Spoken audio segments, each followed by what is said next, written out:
Hello everyone, मेरे channel में आप सबका स्वागत है। मेरा नाम है मृणालिनी। चलिए देखते हैं आज की इस रीडिंग के माध्यम से यूनिवर्स से आपको क्या मैसेज मिल रहा है।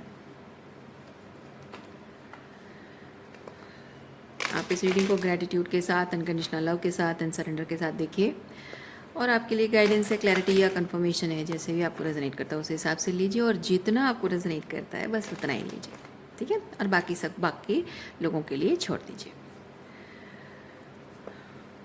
जेंडर स्पेसिफिक मैसेजेस नहीं है, टाइमलेस रीडिंग्स है, तो आपको जब भी रेजोनेट करता है आप एनर्जी क्लेम कर सकते हैं और जैसे रेजोनेट करता है उस हिसाब से रीडिंग का जेंडर स्विच कर सकते हैं, रोल रिवर्स कर सकते हैं।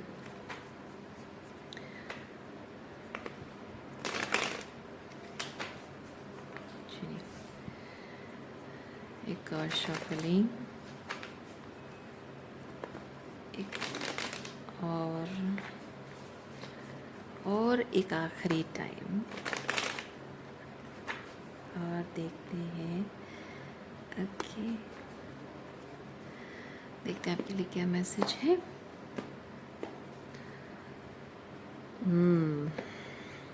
माइजर कार्ड है। माइजर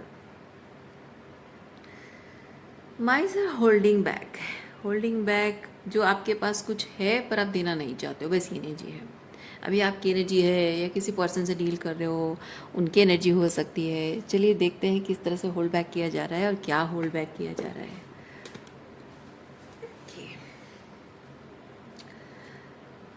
स्लोइंग डाउन, रिवर्स।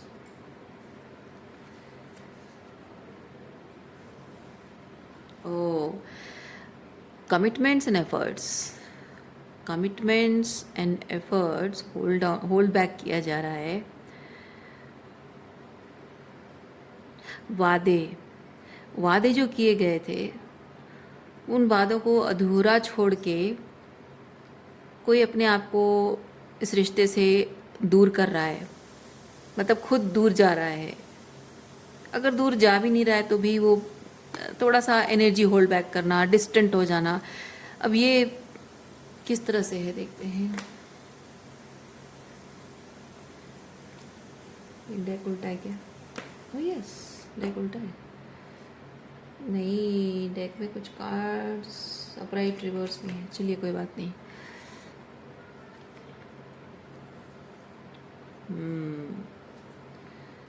जिम्मेदारी, toxic masculine energy. Okay, toxic masculine energy है और यहाँ पे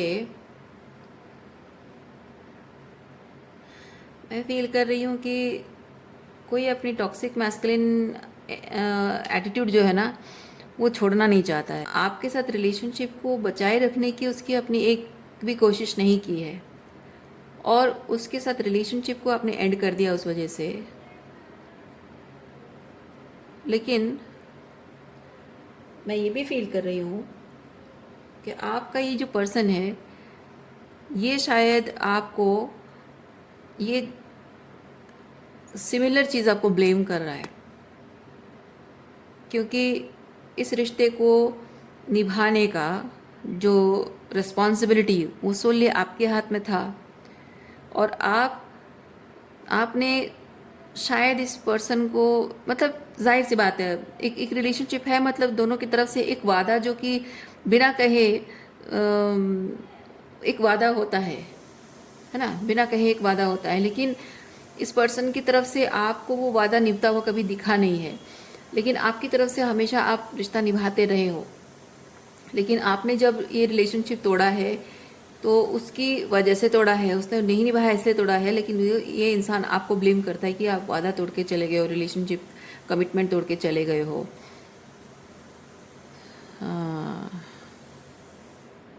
अच्छा, होते हैं ऐसे दोगली किस्म के कुछ लोग जो खुद तो अपनी जिम्मेदारी नहीं निभाते हैं और आप जब अपने आप को इस सिचुएशन से बचाने के बारे में सोचने लगते हो तो बस सारा दोष आप पर थोप दिया जाता है। खैर कोई बात नहीं, देखते हैं आगे क्या है।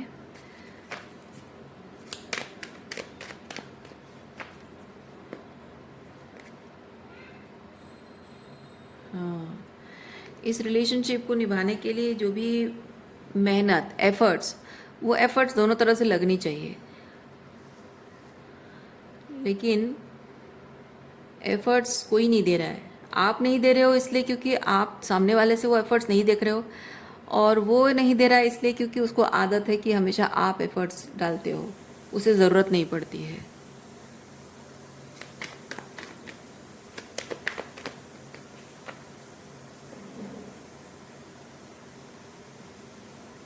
मेरा मन कर रहा है कि मैं यहाँ बहुत सारे बंच ऑफ कार्ड्स निकालूं, और इसको बाद में देखेंगे। इनर वॉइस, पोस्टपोनमेंट,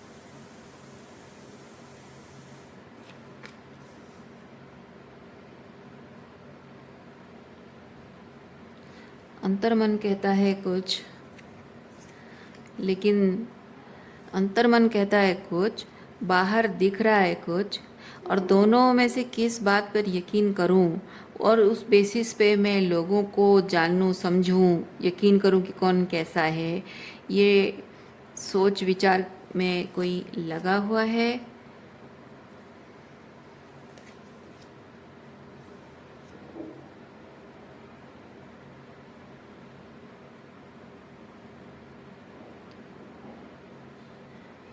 हाँ, मतलब रिलेशनशिप जब एंड होने की कगार पे है, या फिर खतरा, रिलेशनशिप पर खतरा मंडरा रहा है कि हो सकता है कि रिश्ता ख़त्म हो जाए, क्योंकि इसमें आप सेफ नहीं फील कर रहे हो, इमोशनली हो, साइकोलॉजिकली हो, आप सेफ नहीं फील कर रहे हो, क्योंकि यहाँ इंसान के मन में अगर सवाल उठने लगते हैं ना कि मैं इस रिश्ते पे रहना नहीं चाहती हूँ, या फिर मैं कुछ और करूँ, मतलब कोई जॉब कर लूँ क्या, या फिर मैं छोड़कर मैके चली जाऊँ क्या, या फिर शायद उसके मन में कुछ और है क्या, शायद मैं उसे खुश नहीं रख पा रही हूँ, शायद मुझे कुछ और एफर्ट्स करने चाहिए, कहीं उसकी ज़िंदगी में कोई और तो नहीं है। इस तरह की जो चीज़ें होती है ना रिलेशनशिप में, नॉर्मल ना रहे कि कुछ अलग ही चीज़ें आने लगती हैं, सवाल उठने लगते हैं, मतलब कि रिलेशनशिप में कुछ ना कुछ प्रॉब्लम शुरू हो चुका है। और वैसे ही कुछ ना कुछ चीज़ें जब हो रही हैं तो समझ आ जाता है कि रिलेशनशिप पर कुछ खतरा मंडरा रहा है जो दिख नहीं रहा है, और क्या है वो समझ में नहीं आ रहा है।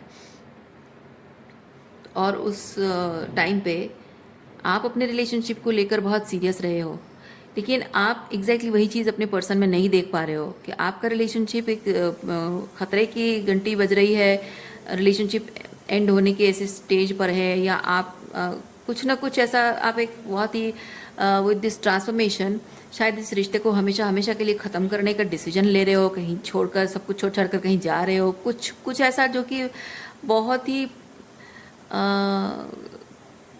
ऐसा डिसीजन, क्या, what is that right word, कोई ऐसा, मतलब ऐसा एक डिसीजन ले रहे हो जिसके बाद कि there is no going back, इस रिलेशनशिप का कुछ नहीं हो सकता, वो एक दरवाज़ा बंद कर देना या एंड कर देना, समथिंग लाइक दैट।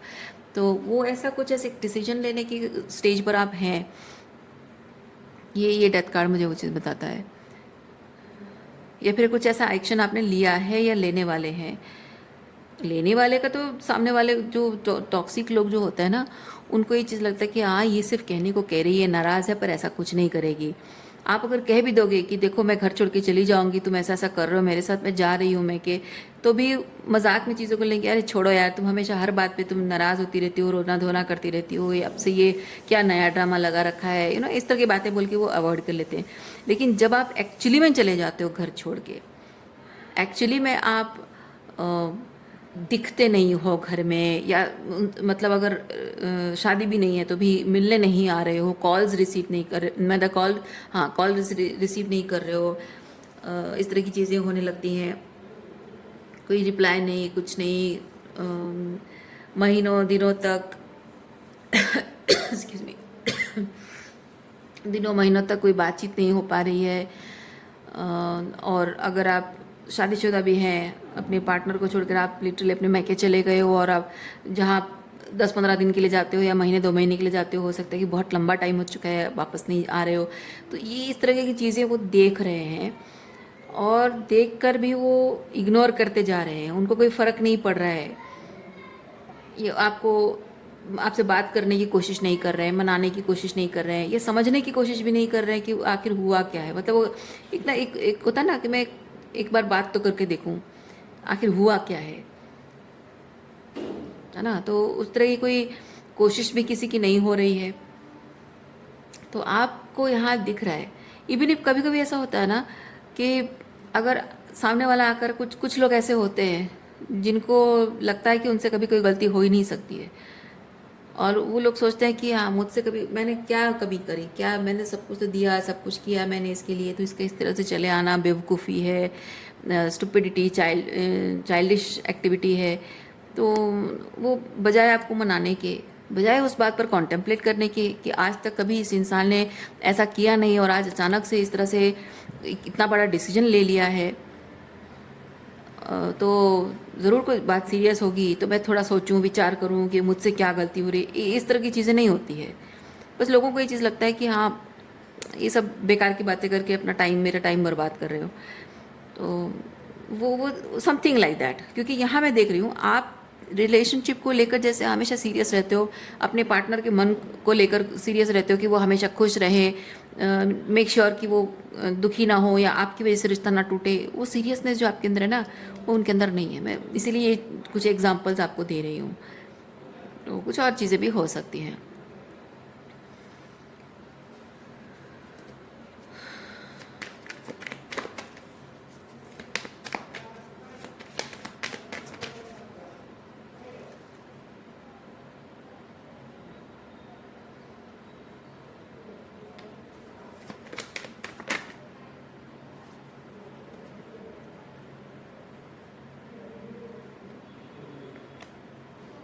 आपने शायद कोई ऐसा निर्णय लिया है, सच में ऐसा कोई निर्णय लिया है। मे बी आप घर छोड़कर चले गए हो, अपने मैके चले गए हो, if you are a women, और maybe if you are a man, अगर उनसे बातचीत नहीं कर रहे हो, दूसरे रूम में जाके रहते हो या दूसरे घर में जाके रहते हो, या ज़्यादा से ज़्यादा टाइम ऑफिस में स्पेंड करते हो, तो आपको जैसे रेजोनेट करता है। बस एक चीज़ है कि आपके और आपके पार्टनर के बीच में वो distance is visible, very significant. और उस चीज़ का असर जो है वो किसी पर नहीं पड़ रहा है। हम्म, कोई उस चीज़ को सीरियसली नहीं ले रहा है, कोई उसको सीरियसली नहीं ले रहा है। क्योंकि बात ये नहीं है कि आपका उनके साथ रिश्ता टूट, इवन मैं ये चीज़ फील कर रही हूँ, आपके पार्टनर भी इस चीज़ को सीरियसली नहीं ले रहे हैं और आपके पेरेंट्स भी इसको सीरियसली नहीं ले रहे हैं, उनके पेरेंट्स भी इसको सीरियसली नहीं ले रहे हैं। बात ये नहीं कि रिश्ता टूट जाएगा तो उन्हें कोई फ़र्क नहीं पड़ता। बात यह है कि आप किस लिए ये सब कर रहे हो। आपके डिसीजन, आपकी चॉइसेस, आपकी फीलिंग्स, वो मैटर नहीं करता है। आपको वो सीरियसली नहीं ले रहे हैं। बात समझ रहे हैं? रिलेशनशिप टूट जाएगा इस बात की चिंता नहीं है, मतलब इस बात की परवाह नहीं है, ऐसा नहीं है। उनको उनको वो आपको सीरियसली नहीं ले रहे हैं। उनको लगता है कि आप थोड़े दिन के लिए नाराज़ हो फिर वापस आ जाओगे।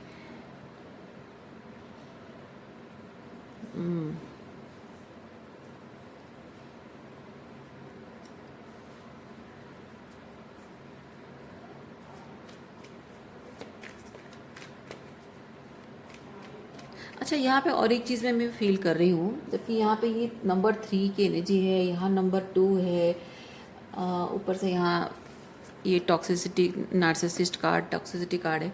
तो मैं एक चीज़ ये भी फील कर रही हूँ, मे बी आपकी जो पार्टनर है स्पेसिफिकली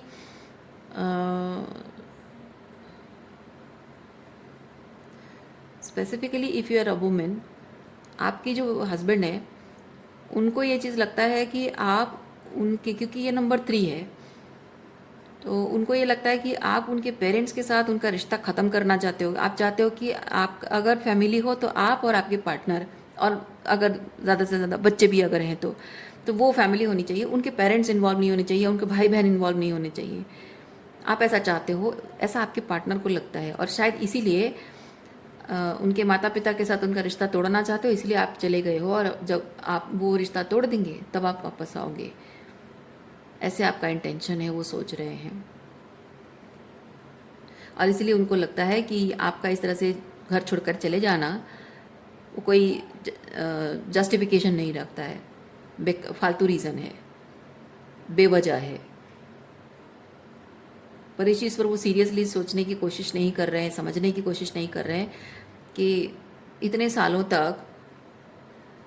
सालों तक आप इतना कुछ देखते रहे हो उनके, क्योंकि ये कैसा है ना, मैं सालों तक क्यों कह रही हूँ, क्योंकि ये ऐसा मैं देख पा रही हूँ कि उनके कमिटमेंट्स में हमेशा कमी रही है। वो हमेशा अपने प्यार को, मतलब 100% एफर्ट्स को वो हमेशा होल्ड बैक करते रहते हैं, और आपके एफर्ट्स जो है वो कम हो जाएं तो उसमें वो कंप्लेन करते होंगे, उनके एफर्ट्स में कमी हो तो वो एक्सक्यूजेस देते होंगे।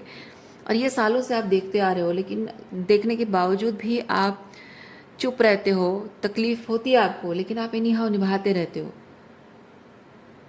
हाँ, इसलिए मैं फील कर रही हूँ कि ये जो डिसीजन आपने लिया है घर छोड़ के जाने का, डिस्टेंट होने का, ये आपने पहले कभी नहीं किया, कभी नहीं किया। चाहे कुछ भी हो जाए, कितना भी झगड़ा हो जाए, लेकिन आप घर छोड़कर कभी नहीं गए होगे। This is the first time, first ever time. फिर भी आपके जो पार्टनर है उनको एक बार भी ख्याल नहीं आ रहा है कि इतने सालों में अगर ऐसा कभी किया नहीं तो आज अगर ये कर रही है तो ज़रूर कोई सीरियस बात है। इतनी छोटी बात नहीं है कि हाँ, सालों से तो मम्मी पापा जो हैं इंटरफेयर कर, स्पेसिफिकली मदर और सिस्टर भी हो सकते हैं, तो घर वाले तो इंटरफेयर करते ही हैं, तो उसको परेशानी है, लड़ाई झगड़ा होता है। लेकिन ऐसे घर छोड़ के तो कभी नहीं गई है, तो ज़रूर कुछ और बात होगी। इस तरह का कुछ सोच ही नहीं रहे हैं वो।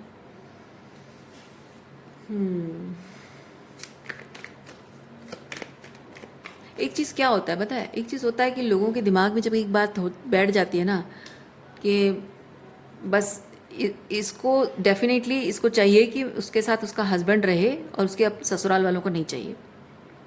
अगर उनके दिमाग में वो बात है ना, आप चाहे कितनी भी कोशिश कर लो, कितने भी एफर्ट्स कर लो, कितना भी साबित करने की कोशिश करो कि मैं ऐसी नहीं हूँ, कोई फ़र्क नहीं पड़ेगा उस बात से। और मेरा मानना है जो लोग जैसे होते हैं ना वो वैसे ही दूसरों के बारे में सोचते हैं।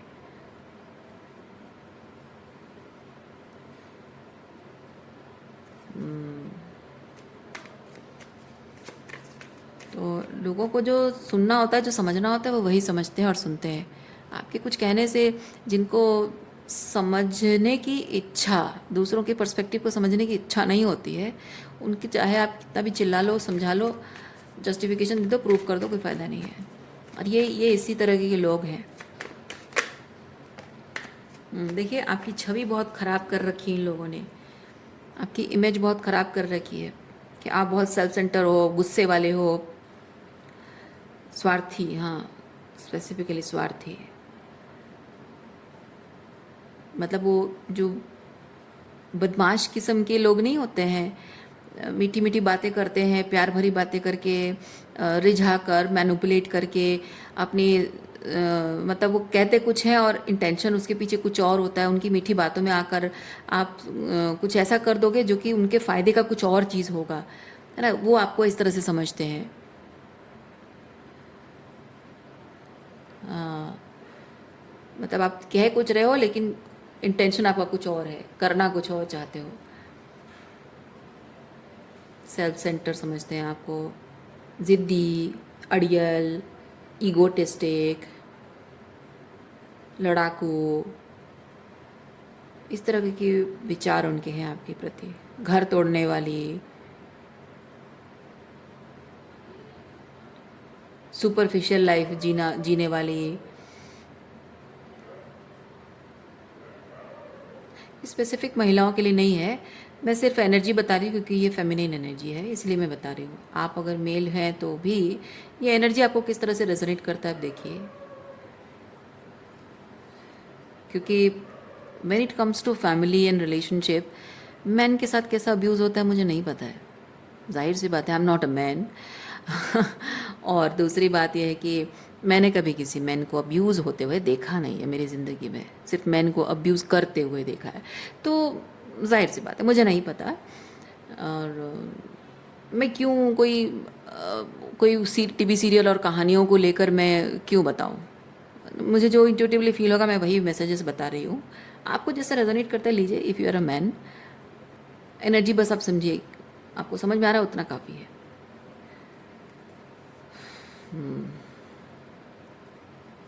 ओके, और क्या एनर्जी है देखते हैं।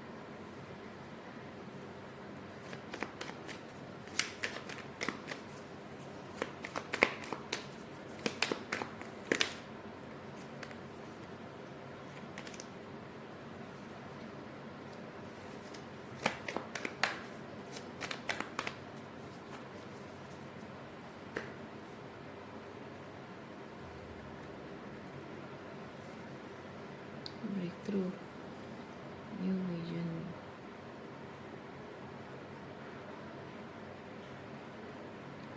आपके साथ जो कुछ भी हो रहा है, ये बात आप किसी को समझा नहीं पा रहे हो।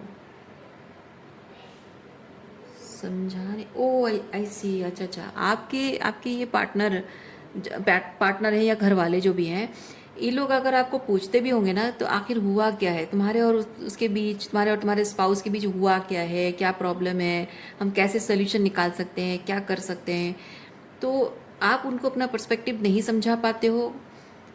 ऐसा नहीं कि आपके पास शब्दों की कमी है, बल्कि आपको ये लगता है कि ये लोग आपकी पर्सपेक्टिव को नहीं समझेंगे।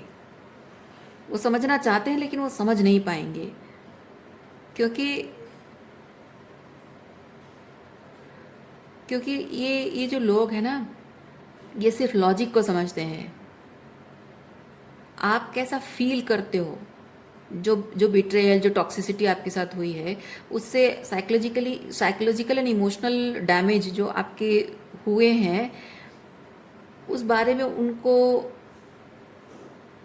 मतलब वो उसकी सीरियसनेस को उन्हें नहीं पता है। अगर आप उन्हें बता भी दोगे कि ऐसा ऐसा हुआ है, तो वो लोग शायद ये कहेंगे कि हाँ बेटा, सबके घर में तो ऐसा होता ही है, हमारी तो लड़ाई होती रहती है, मम्मी के साथ होती रहती है, तो ये तो चलता है, फिर भूल भाल के फिर हम आगे बढ़ लेते हैं, फिर रह लेते हैं।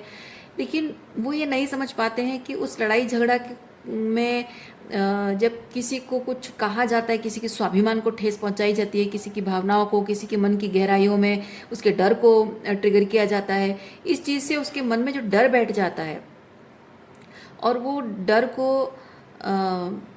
वो अपने मन से निकाल नहीं पाता है, और हमेशा हर एक लड़ाई झगड़े में, हर एक आर्ग्यूमेंट में वो डर फिर सामने आता है, और फिर वही लड़ाई झगड़ा होता है, और फिर थोड़ी देर बाद कुछ ना कुछ बातें पलट जाती हैं और माइंड डाइवर्ट हो जाता है, और लोग ऐसे दिखाने की कोशिश करते जैसे सब कुछ नॉर्मल चल रहा है। वो लोग ये नहीं समझ पाते हैं कि वो ट्रॉमा है, वो जो लड़ाई झगड़ा हुआ है, टॉक्सिसिटी हुई है, उसका ट्रॉमा है।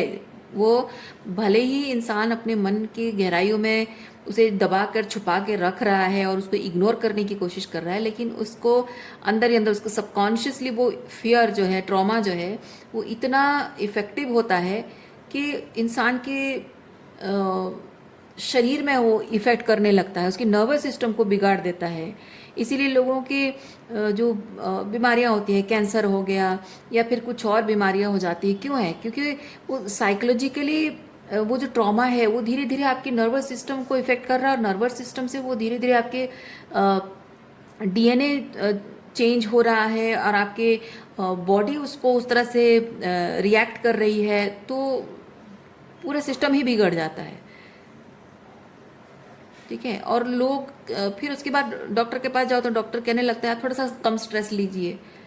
ये कोई छोटा मोटा स्ट्रेस नहीं है, ये बहुत लंबा टाइम से चलता आ रहा स्ट्रेस है, जो कि सबकॉन्शियस में एकदम जड़ पकड़ के बैठ गया है, लेकिन कॉन्शियसली इंसान उस पर काम नहीं करना चाहता है। तो जिन जिन लोगों को आप समझाना चाहते हो, वो इस चीज़ को समझते नहीं हैं। वो सोचते हैं कि हाँ हो गया ना, लड़ाई झगड़ा हो गया, बातचीत हो गई, उसके बाद फिर हम मिल गए, फिर खाना वाना खाया, घूमे फिरे, हंस बोल कर बात किए, सब तो नॉर्मली चल रहा है। क्या सबके घर में ऐसा होता है? तो तुम्हारा हुआ तो क्या प्रॉब्लम है?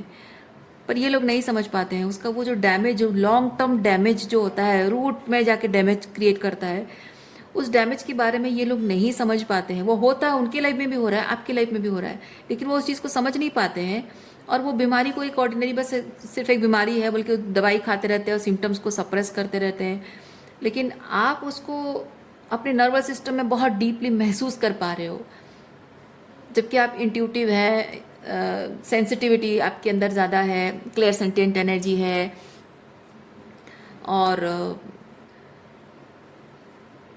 एनर्जी को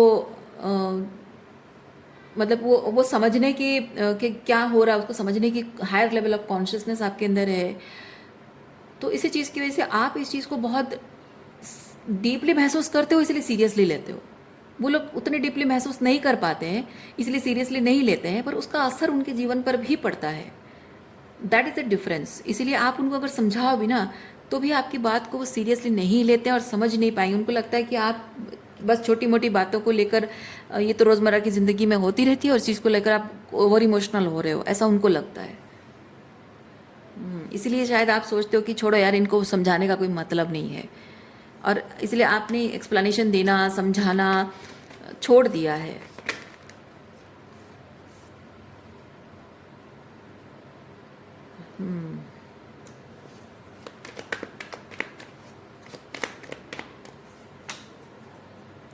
आप पहले अपना पर्सपेक्टिव बताने की, समझाने की उनको कोशिश ज़रूर किया करते थे, लेकिन जब आपको कभी सीरियसली लिया ही नहीं गया है तो फिर समझने की कोशिश ही इंसान कर नहीं रहा है, तो फिर ऐसे ऐसे लोगों को बताने का कोई मतलब नहीं रह जाता है।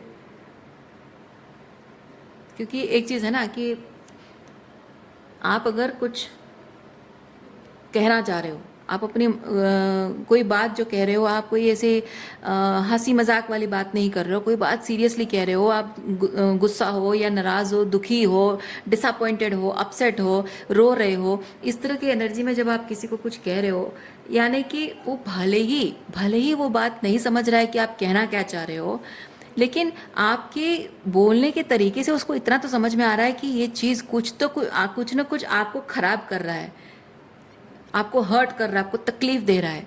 इतना तो सामने वाले को समझ में आता ही होगा। लेकिन मतलब कि उनको समझ में आ रहा है कि उन्होंने जो कहा या किया है उससे आपको तकलीफ हो रही है। क्या इतना काफ़ी नहीं है? क्या इतना काफ़ी नहीं है कि आपको उनकी किसी बात और बिहेवियर से तकलीफ हो रही है? आपसे अगर वो प्यार करते हैं, सच्चे दिल से अगर प्यार करते हैं, तो उनके लिए इतना काफ़ी होना चाहिए कि आपको तकलीफ हो रही है, मतलब कि उन्हें कुछ चीज़ें नहीं करनी चाहिए। अगर वो आपकी बात नहीं भी समझ रहे हैं, आप क्या कहना चाह रहे हो, अगर आपकी बात समझ भी नहीं रहे हैं, एटलीस्ट अगर सच में प्यार करते हैं, आपके लिए कंसर्न है, एटलीस्ट इतना तो पूछना चाहिए कि ठीक है, मैं समझ नहीं पा रहा हूँ कि तुम कहना क्या चाह रही हो, लेकिन तुम मुझे बताओ कि मैं क्या चीज़ है जो मुझे नहीं करना चाहिए, मैं क्यों नहीं करना चाहिए, मैं नहीं समझ पा रहा हूँ, पर क्या नहीं करना चाहिए बोलो, मैं आगे से वो चीज़ नहीं करूँगा। Because I don't want you to be sad और डिसअपॉइंटेड अबाउट समथिंग, इतना स्ट्रेस लो मुझे नहीं पसंद है। जो ट्रूली कंसर्न होते हैं, जो प्यार करते हैं ना, वो इस तरह से आपको कहेंगे। लेकिन ये इस तरह के लोगों से आप डील कर रहे हो जो समझ रहे हैं आपके बोलने के स्टाइल से, कंप्लेन करने के स्टाइल से वो समझ रहे हैं कि आप तकलीफ में हो, आपको बुरा लग रहा है, लेकिन वो जिद पकड़ के बैठे हुए हैं कि नहीं, आपकी बात मानी नहीं जाएगी। एक, उनको आपकी बात समझ में नहीं आ रही है, या फिर अगर दूसरा, उनको अगर आपकी बात समझ में आ भी रही है तो उनको लग रहा है कि आप गलत कर रहे हो या गलत कह रहे हो, वो अपनी जगह सही है। ओके, तो एक तीसरा चीज़ यह है कि इंसान को जब समझ में आ रहा है एक्सक्यूज मी, इंसान को अगर समझ में आ रहा है कि उसने कुछ ऐसा कहा या किया है जिससे कि आप हर्ट हुए हो, उसके बावजूद भी अगर वो आपको सीरियसली नहीं ले रहा है, यानी कि आपकी मेंटल हेल्थ, आपकी इमोशनल वेलबींग, आप पर किस तरह से प्रभाव पड़ रहा है, आप हर्ट हो रहे हो या आपके उनके बीच रिश्ता कमज़ोर पड़ रहा है, इस बात से उन्हें फ़र्क नहीं पड़ता है ना। तो जब इंसान को फ़र्क ही नहीं पड़ता है तो उस इंसान को बोलकर क्या करूँगी? ये शायद यही ऐसा कुछ हुआ है, इसी वजह से आपने लोगों को कहना बंद किया, क्योंकि ये कंट्रोल कार्ड बताता है कि पहले कोशिश करते थे, लेकिन अब आपने इसको लेट गो किया है, क्योंकि ये जाने दिया, ये गोइंग विद द फ्लो कि हाँ ठीक है, अगर शायद इन लोगों को नहीं समझना है, ना समझें। भगवान नहीं चाहता कि इनको समझ में आए, भगवान नहीं चाहता कि इनको उनकी गलती का एहसास हो, या फिर जो भी सिचुएशन, मतलब कि जो हो रहा है चलो ठीक है, जाने दो, इनको नहीं समझ में आ रहा है, नहीं समझना चाहते, जाने दो, जो चल रहा है चलते रहने दो। ये वैसी वाली एनर्जी है, मतलब कि थोड़ा सा इमोशंस जो है, मतलब emotional attachment to mend things, control card भी है और ये भी है, मतलब कि इंटेंशन टू मेंड थिंग्स। पर अब ये चीज़ है कि attachment to mend things is released, वो चीज़ मैं फील कर रही हूँ। तो अब आप, इसीलिए मैं कह रही हूँ कि आप अभी शायद, और ये ब्रेक थ्रू कार्ड रिवर्स आना भी चीज़ है कि आप चीज़ों को सही करना, क्योंकि जस्टिस कार्ड है ये, ठीक है, तो चीज़ों को सही करने की कोशिश करना, न्याय को स्थापित करने की कोशिश करना। रिवर्स आने का मतलब मैं फील कर रही हूँ कि आपको शायद ये चीज़ फील हो रहा है कि न्याय स्थापित करने की कोशिश करना बेकार है, कोई मतलब नहीं रखता, डजंट मेक सेंस। जब किसी को फ़र्क ही नहीं पड़ता है मेरी फीलिंग से, मेरी तकलीफ से, मेरी मेंटल हेल्थ से, तो क्या फ़ायदा अपने सच को साबित करने का, फ़ायदा क्या है, आर्गूमेंट करके फ़ायदा क्या है, समझाने की कोशिश करने का भी क्या फ़ायदा है। तो जाने दो, जो हो रहा है जाने दो, कोशिश करना भी आपने बंद कर दिया है। ओके। और अगर आपने नहीं भी किया है ना, अगर आपने नहीं भी किया है कोशिश और आप अभी भी कोशिश कर रहे हो, तो भी मैं आपको बता रही हूँ, आपको कोशिश करना बंद कर देना चाहिए। पता है क्यों? क्योंकि आप कोशिश करो या ना करो, ये रिश्ता अगर रहना है तो रहेगा, अगर टूटना है तो टूटेगा। क्योंकि आपने अपना 100% दे दिया, आपने अपना पर्सपेक्टिव शेयर कर दिया। अब जिम्मेदारी उनकी है। जब उनको ये चीज़ दिख रहा है कि ये रिश्ता कमज़ोर पड़ता जा रहा है, तो उनकी भी तो कुछ जिम्मेदारियां हैं, है ना। ये कार्ड रिवर्स आने का मतलब ये है कि वो अपनी जिम्मेदारी सीरियसली नहीं ले रहे हैं। तो जब रिश्तों को बचाए रखने की जिम्मेदारी आपकी, आपने जितना निभाना था निभाया, जितना करना था आपने किया। अब जब नहीं हो पा रहा है आपसे, तो आप एक्स्ट्रा एफर्ट क्यों डालोगे? नहीं करना है। प्रॉब्लम हर प्रॉब्लम मतलब माइक्रो मैनेजमेंट नहीं करना है आपको। हर चीज़ को बस आप ही हैंडल करो, नहीं, है ना। तो अगर आपके अंदर वो टेंडेंसी है, माइक्रो मैनेजमेंट करने की जो टेंडेंसी है ना, उसको आपको रिलीज करना होगा। हर चीज़ आप नहीं करोगे, हर छोटी बड़ी चीज़ पर आप सीरियसली नहीं सोचोगे। कुछ चीज़ें उनको सोचने के लिए उनके हाल पे छोड़ देना चाहिए। क्योंकि जो रिश्ता रहने के लिए, हमेशा रहने के लिए है, वो बचाने के लिए सामने वाला भी कोशिश करेगा। और जो रिश्ता नहीं रहना है, वो अपने आप ढह जाएगा, सामने वाला कोशिश नहीं करेगा। तो कभी कभी थोड़ा सा हर चीज़ को संभालने की, हर चीज़ को, हर प्रॉब्लम को फिक्स करने की कोशिश करने के बजाय अपनी तरफ का जितना करना है कर लिया, बाकी सब समय के हाथ पे छोड़ देना चाहिए। ताकि उससे ये चीज़ होता है कि हम सामने वाले को एक मौका देते हैं, सामने वाले को मौका देते हैं कि वो क्या कर सकता है। उसको एक स्कोप होता है, और ये एक टेस्ट भी होता है जानने के लिए कि सामने वाला कितना ईमानदार है, कितना वफादार है, और वो कितना सीरियस है, कितना इंटेंशंस उसका क्या है रिलेशनशिप के लिए। वो भी समझ में आता है। इंसान की परख होती है, पहचान होती है, और वो ज़रूरी है। क्योंकि आप हमेशा हर चीज़ को आप अगर अकेले ही हैंडल करते रहोगे, आप लोगों को नहीं पहचान पाओगे कि जीवन भर आप ऐसे लोगों के लिए अपनी पूरी एनर्जी, अपना ईमानदारी, अपना प्यार, सब कुछ लुटाते जा रहे हो, जिनको शायद आपकी इतनी रत्ती भर भी परवाह ना हो, है ना। तो ये आप डिजर्व नहीं करते हो। आप जीवन भर सोचिए, आप जीवन भर उनके लिए सब कुछ करते रहोगे, और एक दिन ऐसा आएगा जब वो आपको चुनने की बजाय कुछ और चुन लेंगे, अपने जीवन में किसी और चीज़ को प्रायोरिटाइज कर लेंगे। कितना बड़ा धोखा महसूस होगा आपको। और वही चीज़ तो अभी हो रहा है, ये 10 ऑफ सॉर्ड्स, है ना, वही चीज़ हो रहा है आपके साथ। इसीलिए वो, अगर आपकी वो आदत है कि हर एक प्रॉब्लम का जिम्मा अपने सर पे आपने ले रखा है, तो वो आपको रिलीज करना होगा। क्योंकि आपको ये मानना होगा कि ये रिलेशनशिप में कुछ जिम्मेदारियां उनकी भी है। वो निभा रहे तो ठीक, नहीं निभा रहे तो भी ठीक, क्योंकि उससे इंसान की परख होती है। आपका रिश्ता कितना शैलो फाउंडेशन पे खड़ा है वो आपको समझ में आता है। और एक शैलो फाउंडेशन पे खड़े रिश्ते को आप कितना दिन टिकाओगे? नहीं टिकेगा। क्योंकि कभी ना कभी होगा कि आपके कंधों में दर्द होने लगेगा। कहने का मतलब है कि कभी ना कभी ऐसा एक समय आएगा, इस रिलेशनशिप का सारा भार अपने कंधों पर लेते लेते एक दिन आप खुद भी थक जाओगे। क्योंकि आपकी ज़िंदगी है, आपकी हेल्थ है, आपकी मेंटल हेल्थ है, आपकी नौकरी है, आपका फिजिकल बॉडी है, आपकी कैपेबिलिटी है, आपके सपने हैं, ख्वाहिशें हैं, कितना कुछ आपका अपने लिए भी है, अपनी ज़िंदगी भी है। तो एक रिश्ते को मतलब ऐसा ऐसा हो जाएगा कि ये रिश्ता ही आपकी पूरी ज़िंदगी बन जाएगा। पर सच ये नहीं है।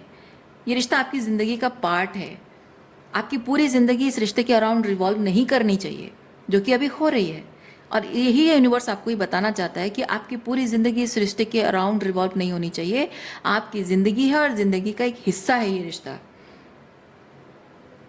तो अपनी पूरी ज़िंदगी को इस रिश्ते के लिए आप सैक्रिफाइस नहीं कर सकते हो। और उसी के अराउंड यहाँ आपको हीलिंग करनी है। देखिए देखिए, सारी चीज़ों का ये होता है, माइक्रो मैनेजमेंट नहीं करना है आपको। सारी चीज़ों का बर्डन अपने कंधों पर नहीं लेना है। जाने दीजिए। कुछ कुछ चीज़ें अगर नहीं संभल रही है रेत अगर हाथ से फिसल रहा है तो फिसल जाने दीजिए, शायद उसका फिसल जाना ही सबके लिए अच्छा है।